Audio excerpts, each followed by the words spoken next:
السلام علیکم ورحمۃ اللہ وبرکاتہ۔ آج ہم بات کریں گے دارالعلوم دیوبند کے موجودہ صدر المدرسین، جمعیت علماء ہند کے قومی صدر، رابطہ عالم اسلامی مکۃ المکرمہ کے رکن اور شیخ الاسلام حضرت مولانا حسین احمد مدنی رحمۃ اللہ علیہ کے مجلس صاحبزادے حضرت مولانا سید ارشد مدنی کے بارے میں ولادت و تعلیم 1360 ہجری مطابق 1941 کو آپ اس دنیا رنگ و بو میں تشریف لائے۔ ابتدائی تعلیم دیوبند میں حاصل کی۔ حضرت مولانا قاری اصغر علی صاحب سہسپوری رحمۃ اللہ علیہ معتمد و خلیفہ اجل شیخ الاسلام حضرت مولانا حسین احمد مدنی قدس سرہ پہلے استاذ ہوئے۔ آپ ہی کی زیر نگرانی میں بعمر 8 سال حفظ قرآن کی سعادت سے بہرور ہوئے اور پہری محراب باسکنڈی آسام میں حضرت شیخ الاسلام نور اللہ مرقدہ کو سنانے کی سعادت میسر آئی۔ حفظ قرآن کی تکمیل کے بعد دارالعلوم دیوبند میں داخل ہوئے اور اس وقت کے ضابطے کے مطابق 5 سال فارسی کی تعلیم حاصل کی۔ 1955 سے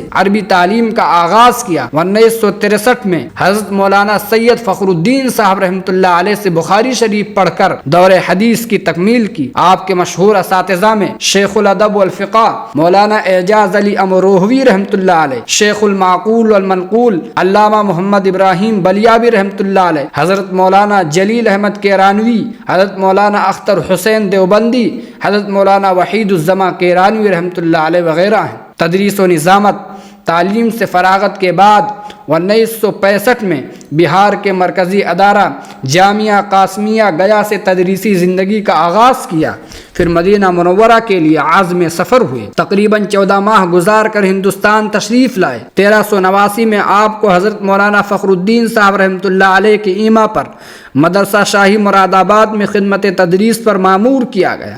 یہاں رہ کر آپ نے کتب متوسطہ کے علاوہ مشکات شریف، مسلم شریف اور موطا امام مالک وغیرہ اعلیٰ کتابوں کا درس دیا۔ 1403 ہجری مطابق 1983 میں دارالعلوم دیوبند میں مدرس مقرر ہوئے۔ 1987 سے 1990 تک نائب ناظم تعلیمات رہے۔ ترمذی شریف، مشکات المصابیح وغیرہ حدیث کی کتابوں کے اسباق آپ سے متعلق رہے ہیں۔ 1996 سے 2008 تک دارالعلوم دیوبند کے ناظم تعلیمات کے عہدہ پر فائز رہے۔ آپ کے زمانہ میں نہایت اہم تعلیمی اصلاحات عمل میں آئی اور تعلیمی کارکردگی میں نمایاں ترقی ہوئی۔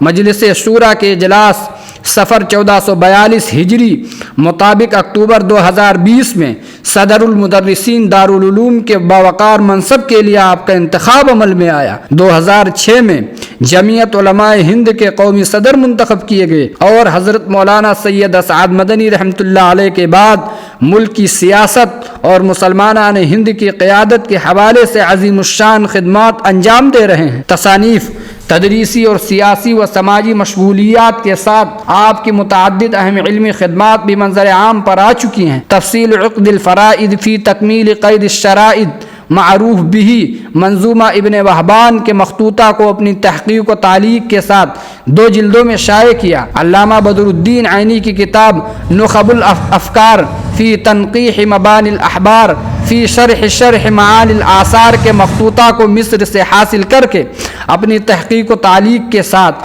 23 جلدوں میں عالم عرب سے شائع کرا۔ چونکہ ترمذی کی کوئی مکمل شرح تحفۃ الاحوزی کے علاوہ ہندوستان میں میسر نہیں ہے اور مولانا مبارک پوری عام طور پر احناف پر سخت کلام کرتے ہیں، اس لیے ہدیۃ الاحودی کے نام سے 6 جلدوں میں مولانا مذکور کے متکلم فیہ ابواب کو جمع کیا ہے، جس میں خاص طور پر اپنے اکابر رحمہم اللہ کے پیش کردہ مسلک احناف کی تائید میں دلائل کو جمع کر دیا گیا ہے تاکہ مدرس کو اپنے مسلک کے دلائل ایک جگہ میں مل جائیں، زیادہ ورق گردانی کرنی نہ پڑے۔ آپ کی کوششوں سے حضرت شیخ الہند رحمۃ اللہ علیہ کے ترجمہ قرآن اور تفسیر عثمانی کا ہندی ترجمہ منظر عام پر آیا۔ اللہ رب العزت سے دعا ہے کہ آپ کی عمر میں برکت عطا فرما کر آپ کا فیض تا دیر قائم فرمائے، آمین۔